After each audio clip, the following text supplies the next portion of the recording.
Okay நண்பா, HTML tutorial வீடியோஸில் நம்ம அப்லோட் பண்ணக்கூடிய செகண்ட் வீடியோ இது. ஃபஸ்ட் வீடியோட கண்டினியூஷன் தான் இது. அது பார்க்காம இந்த வீடியோக்கு டேரெக்டாக வந்திருந்தீங்கன்னா உங்களுக்கு எதுவுமே புரியாது. நீங்கள் ஃபர்ஸ்ட் ஆஃப் ஆல் அந்த வீடியோ போய் பார்த்துட்டு வாங்க. அதோட லிங்க் வந்து டிஸ்கிரிப்ஷனில் இருக்குது. அதை பார்த்துட்டு வந்து பாருங்கள். வாங்க வீடியோக்குள்ளே போகலாம்.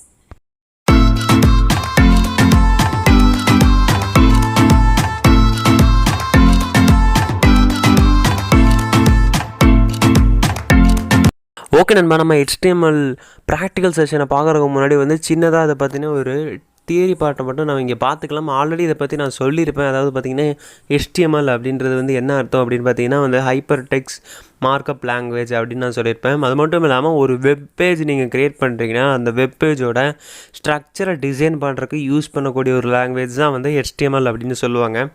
அது மட்டும் இல்லாமல் பார்த்தீங்கன்னா வந்து இந்த லாங்குவேஜ் வந்து ஒரு ஸ்டாண்டர்டான லாங்குவேஜ், அதாவது வெப் பேஜ் க்ரியேட் பண்ணுறதுக்குன்னா ஒரு ஸ்டாண்டர்டான லாங்குவேஜ் தான் இந்த HTML.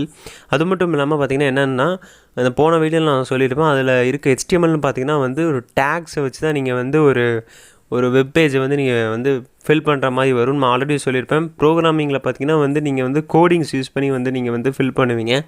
இதில் ஃபுல் அண்ட் ஃபுல் ஆஃப் வந்து டேக்ஸ் தான் யூஸ் பண்ணி நீங்கள் வந்து ஒரு வெப் பேஜ் வந்து பில்ட் பண்ணுற மாதிரி இருக்கும். இதில் வந்து நம்ம அதை டேக்ஸ்ன்னு தான் சொல்லுவோம். நம்ம அதை ப்ராக்டிக்கலாக பார்க்கும்போது கண்டிப்பாக உங்களுக்கு புரியும்.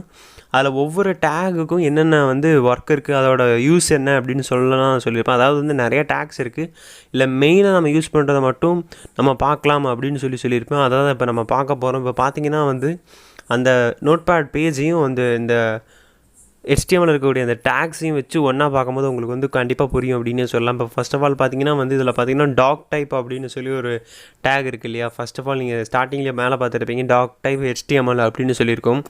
அது ரொம்பவே இல்லை, நீங்கள் படித்தாலே புரிகிற மாதிரி தான் இருக்கும். டாக் டைப் HTML, அதாவது டாக்குமெண்ட்டோட டைப் வந்து HTML. இந்த டாக் டைப் HTML டேக் என்ன சொல்ல வருது அப்படின்னு பார்த்தீங்கன்னா, நீங்கள் இருக்கிற இந்த டாக்குமெண்ட் வந்து ஒரு HTML டாக்குமெண்ட் அப்படின்னு சொல்கிறது.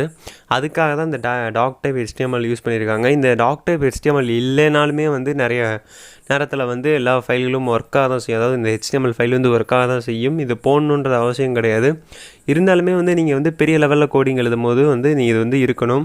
அது மட்டும் இல்லாமல் பார்த்திங்கன்னா அடுத்து HTMLனு சொல்லி ஒரு டேக் ஒன்று இருக்கும். இது பார்த்திங்கன்னா வந்து ஒரு ரூட் டேக் அப்படின்னு சொல்லலாம். ஏன் அப்படின்னா மொத்த HTMLுமே வந்து இந்த ஸ்டார்டிங் HTML டேக்குக்கும் இந்த எண்டிங் HTML டேக்குக்கும், அதாவது ஸ்டார்டிங் எண்டிங்னு சொல்லுவாங்க. சில பேர் வந்து ஓப்பன் க்ளோஸ் அப்படின்னு கூட சொல்லுவாங்க. இந்த ஓப்பன் க்ளோஸ் HTML டேக்குக்குள்ளே மட்டும்தான் வந்து மொத்த HTMLும் வரும். இதுக்கு வெளியே எந்த ஒரு கோடிங்கும் எழுதாது. நீங்கள் என்ன தான் HTML கோட் எழுதினாலுமே வந்து அது வந்து இந்த ஸ்டார்ட் அண்ட் எண்டிங் HTMLக்குள்ளே மட்டும்தான் எழுத முடியும். அடுத்ததாக பார்த்தீங்கன்னா வந்து ஹெட் டேக் அப்படின்னு சொல்லுவாங்க. இப்போ வந்து ஒரு ஹெட் டேக் பார்த்திங்கன்னா வந்து அதுக்குள்ளே அந்த ஹெட் டேக்குள்ளே வந்து ஒரு சில மெட்டா டேட்டாஸை மட்டும் வந்து நம்ம வந்து ஸ்டோர் பண்ணி வச்சுப்போம். அது என்ன மெட்டா டேட்டா, அது இதெல்லாம் வந்து ஸ்டோர் பண்ணுவோம் அப்படின்னு சொல்லி நம்ம வந்து வரக்கூடிய வீடியோக்களை பார்ப்போம். அடுத்து பார்த்திங்கன்னா வந்து ரொம்பவே முக்கியமான ஒரு டேக், அது என்னென்னா வந்து டைட்டில் டேக். இந்த டைட்டில் டேக் பார்த்திங்கன்னா வந்து அந்த டைட்டில் டேக்குள்ளே நீங்கள் என்ன கொடுக்குறீங்களோ அதான் வந்து ஒரு வெப் பேஜோட டைட்டிலாக வரும். அதான ப்ராக்டிக்கல் எக்ஸ்ப்ளனேஷனும் அடுத்து பார்ப்போம். அடுத்து பார்த்திங்கன்னா வந்து பாடி டேக்கை வந்து நம்ம வந்து ஒரு கண்டெய்னர் அப்படின்னே சொல்லலாம். ஏன் அப்படின்னா அதுக்குள்ளே நீங்கள் என்ன தான் நீங்கள் எழுதினாலுமே அது வந்து உங்களுடைய ஒரு வெப்பேஜில் வந்து தெரியும். அதை பற்றின ப்ராக்டிக்கல் செஷனையும் வந்து நம்ம பார்க்கலாம். வாங்க ஒன் பை ஒன்னாக அதோட ப்ராக்டிக்கல் செஷன்ஸை நம்ம பார்க்க ஆரம்பிப்போம். முக்கியமான ஒரு விஷயத்தை நம்ம பார்க்கணும். அது என்ன அப்படின்னு பார்த்தீங்கன்னா, ஒரு HTML டேக் இருக்குது அப்படின்னா வந்து அதோடைய ஸ்டார்டிங் ஒன்று இருக்குன்னா அப்படின்னா அதுக்கு டேகை வந்து நீங்கள் க்ளோஸ் பண்ணணும் கரெக்டாக, அதாவது எண்டிங் அப்படின்னு சொல்லலாம். இப்போ நான் வந்து இதில் டிஃபைன் பண்ணியிருப்பேன். ஸ்டார்டிங்னு சொல்லி ஒரு இடத்த, எண்டிங்னு சொல்லி ஒரு இடத்த.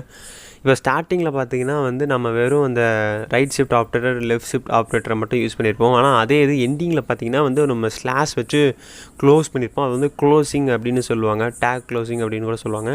நீங்கள் ஒவ்வொரு டேகும் வந்து ஓப்பன் பண்ணுறீங்க அப்படின்னா வந்து அது கரெக்டாக வந்து எந்த இடத்துல எண்ட் பண்ணுமோ அந்த இடத்துல எண்ட் பண்ணணும். அப்படின்னா தான் அந்த டேக் ஒர்க் ஆகும். இதை வந்து நம்ம பார்த்திங்கன்னா வந்து இப்போ டைட்டில் டேக்கில் வந்து நான் வந்து ஓப்பன் பண்ணியிருக்கேன், நான் க்ளோஸ் பண்ணல. இப்போ நான் எப்படி க்ளோஸ் பண்ணணும் அப்படின்னு பார்த்தீங்கன்னா வந்து ஜஸ்ட் இந்த சப்ளைம் டெக்ஸ்ட்டில் நீங்கள் என்ன பண்ணணுன்னா, எந்த ஒரு டேக் நீங்கள் ஓப்பன் பண்ணாலுமே வந்து ஒரு அந்த ஷிஃப்ட் ஆப்ரேட்டரை மட்டும் போட்டுட்டு ஒரு ஸ்லாஷ் அடிச்சிங்கன்னா அப்படின்னா போதும், ஆட்டோமேட்டிக்காக வந்து ஸ்லாஷ் அடித்து என்டர் கொடுத்தீங்கன்னா போதும், ஆட்டோமேட்டிக்காக அது க்ளோசிங் டேக்கை வந்து அதுவே டைப் ஆகிடும். இந்த மாதிரி நிறைய ஷார்ட்கட் மெத்தட்ஸ் இருக்கிறதுனால தான் வந்து நான் வந்து சப்ளைம் டெக்ஸ்ட் 3 வந்து உங்களை டவுன்லோட் பண்ண சொன்னேன். அது மட்டும் இல்லாமல் பார்த்தீங்கன்னா வந்து இதில் வந்து டைட்டில் டேக்கில் வந்து நம்ம வந்து டைட்டில் கொடுத்து பார்ப்போம். இப்போ பார்த்திங்கன்னா வந்து நம்ம கோடிங் ஃபேக்ட்ரி அப்படின்னு சொல்லி நம்மளோட சேனல் நேம் எழுதுகிறேன். அது மட்டும் இன்னொரு முக்கியமான ஒரு விஷயம் என்னென்னா வந்து நீங்கள் எழுதின பிறகு என்ன பண்ணணும் அப்படின்னு பார்த்தீங்கன்னா வந்து இதை வந்து சேவ் பண்ணணும். அதாவது ஃபைல்ஸ் கிளிக் பண்ணி சேவ் பண்ணிக்கலாம். அப்படி இல்லை அப்படின்னா வந்து Ctrl+S கொடுத்தீங்க அப்படின்னா வந்து சேவ் ஆகிடும். இது வந்து பண்ணியே ஆகணும். இது பண்ணலைன்னா என்ன ஆகும் அப்படின்னு சொல்கிற ஒரு ப்ராக்டிக்கல் செஷனையும் வந்து நான் வந்து உங்கள்கிட்ட லைவாக காட்டுறேன். இப்போ வந்து பண்ணியாச்சு. இப்போ என்ன பண்ணணும் அப்படின்னு பார்த்தீங்கன்னா வந்து ரைட் கிளிக் பண்ணி ஓப்பன் இன் ப்ரௌசர் அப்படின்னு சொல்லி கொடுக்கணும். பார்த்தீங்கன்னா வந்து ரைட் கிளிக் பண்ணிக்கோங்க. ரைட் கிளிக் பண்ணோன்னே என்ன ஆகும் அப்படின்னு பார்த்தீங்கன்னா ஒரு ஆப்ஷன்ஸ் மாதிரி ஷோ ஆகும். அதில் பார்த்தீங்கன்னா ஓப்பன் இன் ப்ரௌசர் அப்படின்னு சொல்லி ஒரு ஆப்ஷன் இருக்கும். அதை கிளிக் பண்ணிக்கோங்க. உங்கள் லேப்டாப்பில் இல்லை உங்கள் பிசியில் வந்து க்ரோம் இருந்துச்சுன்னா க்ரோமில் ஓப்பன் ஆகும். நம்ம அதை பற்றி ஃபஸ்ட்டு வீடியோலேயே சொல்லியிருப்பேன். இல்லை வேறு ஏதாச்சும் வந்து ப்ரௌசர் இருந்தாலும் அதில் ரன் ஆகும். இப்போ பார்த்தீங்கன்னா மேலே தெரியும், அதாவது லெஃப்ட் சைடு கார்னரில் பார்த்தீங்கன்னா வந்து கோடிங் ஃபேக்ட்ரி அப்படின்னு சொல்லி ஒரு ஃபைல் நேம் க்ரியேட் ஆகிருக்கும். இதுதான் அந்த பேஜோடைய நேம். இதை தான் வந்து நம்ம டைட்டில் டேக்கில் கொடுத்துருக்கோம். நீங்கள் டைட்டில் டேக்கில் என்ன பேர் கொடுத்தாலுமே வந்து அதை வந்து இந்த மாதிரி இந்த இடத்துல வந்து நீங்கள் ஃபில்லாடி. இப்போ பார்த்தீங்கன்னா வந்து கோடிங் ஃபேக்ட்ரி பக்கத்தில் பார்த்தீங்கன்னா வந்து நான் கோடிங் ஃபேக்ட்ரி 1 2 3 அப்படின்னு சொல்லி கொடுக்குறேன். ஆனால் இந்த தடவை நான் சேவ் பண்ணல. அதாவது Ctrl+S கொடுத்தோ ஃபைலில் போய் நான் வந்து இதை வந்து சேவே பண்ணல. இப்போ போய் நான் ரெஃப்ரெஷ் பண்ணி பார்க்குறேன். ரெஃப்ரெஷ் பண்ணி பார்த்தாலுமே வந்து எனக்கு வந்து எந்த ஒரு சேஞ்சுமே ஆகலை. காரணம் என்ன அப்படின்னா வந்து இதில் வந்து நான் வந்து சேஞ்ச் பண்ணியிருக்கேன். ஆனால் வந்து இதை வந்து நான் சேவே பண்ணலை. நான் முதலே சொல்லியிருப்பேன், நீங்கள் எந்த ஒரு கோட் போட்டாலுமே வந்து இதில் வந்து சேவ் பண்ணிவிட்டு தான் நீங்கள் போய் ரன் பண்ணி பார்க்கணும். இது ரொம்பவே முக்கியமான விஷயம். இப்போ வந்து நான் சேவ் பண்ணிவிட்டு வந்து ரன் பண்ணி பார்க்குறேன். இப்போ பார்த்தீங்களா வந்து உங்களுக்கு சேஞ்ச் ஆகுது தெரிஞ்சிருக்கும். அதனால் வந்து நீங்கள் எந்த ஒரு கோட் இதில் எழுதினாலுமே வந்து மறக்காமல் வந்து நீங்கள் வந்து சேவ் பண்ணிவிட்டு அதை வந்து உங்களுடைய ப்ரௌசரில் வந்து ரன் பண்ணி பாருங்கள். பேஜுக்கு வந்து நம்ம வந்து டைட்டில் வச்சாச்சு. டைட்டில் வச்சா மட்டும் பத்தாது, அந்த வெப் பேஜுக்குள்ளே வந்து ஏதாச்சும் ஒரு எலிமெண்ட்ஸ், ஏதாச்சும் ஒரு கண்டென்ட் நம்ம எழுதலாம் வாங்க. அதாவது இந்த வெப் பேஜ்னால் என்ன அப்படின்னு பார்த்தீங்கன்னா வந்து இப்போ மேலே பார்த்தீங்கன்னா வந்து டைட்டில் இருக்கா, கீழே வந்து ஒரு ஒயிட் ஸ்பேஸ் இருக்கா. அந்த ஒயிட் ஸ்பேஸ்க்குள்ளே வந்து நம்ம ஒரு கண்டென்ட் இப்போ எழுத போகிறோம். நம்ம முதலே சொல்லிவிட்டு பாடி டேக் தான் வந்து ஒரு கண்டெய்னர் மாதிரி. அதில் நீங்கள் என்ன எழுதினாலுமே வந்து அந்த ஒயிட் ஸ்பேஸில் தெரியும் அப்படின்னே சொல்லலாம். இப்போ பார்த்தீங்கன்னா வந்து அந்த பாடி டேக்குள்ளே வந்து ஒரு சில கண்டென்ட்ஸை வந்து நான் எழுத போகிறேன். இப்போ ஸ்பேஸ் விட்டுட்டு இதில் பார்த்தீங்க அப்படின்னா வந்து சப்ஸ்கிரைப் டு கோடிங் ஃபேக்ட்ரி அப்படின்னு சொல்லி நான் எழுதுகிறேன். இப்போ நீங்கள் பார்த்துட்ருப்பீங்க, அதில் வந்து சப்ஸ்கிரைப் டு கோடிங் ஃபேக்ட்ரி அப்படின்னு சொல்லி எழுத போகிறேன். எழுத உடனே அது அதே மாதிரி நான் சேவ் பண்ணிட்டு அதில் வந்து ரெஃபரன்ஸ் பண்ணி காட்டுறேன். உங்களுக்கு வந்து அந்த வெப் பேஜில் பார்த்தீங்கன்னா அந்த ஒயிட் ஏரியா இருந்துச்சு பார்த்தீங்களா, அந்த இடத்துல வந்து நான் என்ன எழுதுறேனோ இது அப்படியே வந்து அங்கே ஷோ ஆகும் அப்படின்னு சொல்லலாம். இப்போ பாருங்கள், subscribe to coding factory Tamil அப்படின்னு சொல்லி எழுதியிருக்கேன். எழுதிட்டு மறக்காமல் நான் என்ன பண்ணுறேன் அப்படின்னா Ctrl+S கொடுத்து இல்லை ஃபைலில் போயோ சேவ் பண்ணிக்கிறேன். சேவ் பண்ண பிறகு இதை போயிட்டு நான் ரெஃப்ரெஷ் பண்ணி பார்க்குறேன். ரெஃப்ரெஷ் பண்ணோன்னே உங்களுக்கு தெரிஞ்சிருக்கும். இங்கே பார்த்தீங்கன்னா subscribe to coding factory Tamil அப்படின்னு சொல்லி லெஃப்ட் சைட் கார்னரில் வந்து உங்களுக்கு வந்து நான் என்ன எழுதுகிறேனோ அது அப்படியே இங்கே ஷோ ஆகிடுச்சு. இப்போ அடுத்து பார்த்தீங்கன்னா வந்து இன்னொன்று எழுத போகிறேன். அதில் என்ன எழுத போகிறேன்னா வெல்கம் டு மை சேனல், இந்த மாதிரி ஏதாச்சும் ஒன்று எழுத போகிறேன். இப்போ பார்த்தீங்கன்னா வந்து வெல்கம் டு மை சேனல் அப்படின்னு எழுதுகிறேன். இப்போ எழுதிட்டே இருக்கும்போது இது நான் என்ன பண்ண போகிறேன் அப்படின்னு பார்த்தீங்கன்னா வந்து சேவ் பண்ணிட்டு Ctrl+S கொடுத்து சேவ் பண்ணிவிட்டு நான் என்ன பண்ண போகிறேன் அப்படின்னா வந்து ப்ரௌசரில் போய் ரன் பண்ணி பார்க்க போகிறேன். ப்ரௌசரை வந்து மினிமைஸ் பண்ணி வச்சுக்கோங்க. ஒவ்வொரு தடவையும் வந்து புதுசாக ஓப்பன் பண்ணுற மாதிரி வேணாம். மினிமைஸ் பண்ணிட்டு ரிஃப்ரெஷ் மட்டும் நம்பிக்கோங்க. ரிஃப்ரெஷ் பண்ணோன்னே பார்த்தீங்களா இப்போ வெல்கம் டு மை சேனல் அப்படின்னு வந்துருச்சு. ஆனால் பார்த்தீங்கன்னா வந்து ரெண்டுமே ஒரே லைனில் வந்துருச்சு இல்லையா. இது அடுத்த லைனில் கொண்டு வரக்குன்னு ஒரு டேக் ஒன்று இருக்குது. அது வந்து பிரேக் டேக் அப்படின்னு சொல்லுவாங்க. ஆனால் அந்த பிரேக் டேக்கில் ஒரு விஷயம் என்ன அப்படின்னு பார்த்தீங்கன்னா, இதுக்கு முன்னாடி சொன்ன எல்லா டேக்கையும் வந்து நீங்கள் செமிகாலன் வச்சு க்ளோஸ் பண்ணணும். இந்த பிரேக் டேக்கை வந்து க்ளோஸ் பண்ண தேவையில்லை. இதை வந்து என்ன டேக் அப்படின்னு சொல்லுவாங்க பார்த்தீங்கன்னா ஸ்டாண்ட் அலோன் டேக்ஸ் அப்படின்னு சொல்லுவாங்க. அதனால் வந்து ஒரே தடவை வந்து பிரேக் டேக்கை மட்டும் போட்டால் போதும். பிரேக் டேக் போட்ட பிறகு நான் சேவ் பண்ணிவிட்டு வந்து க்ரோம் ப்ரௌசரில் வந்து இதை ரன் பண்ணி காட்டுறேன் என்ன ஆகுது அப்படின்னு பார்க்கலாம்.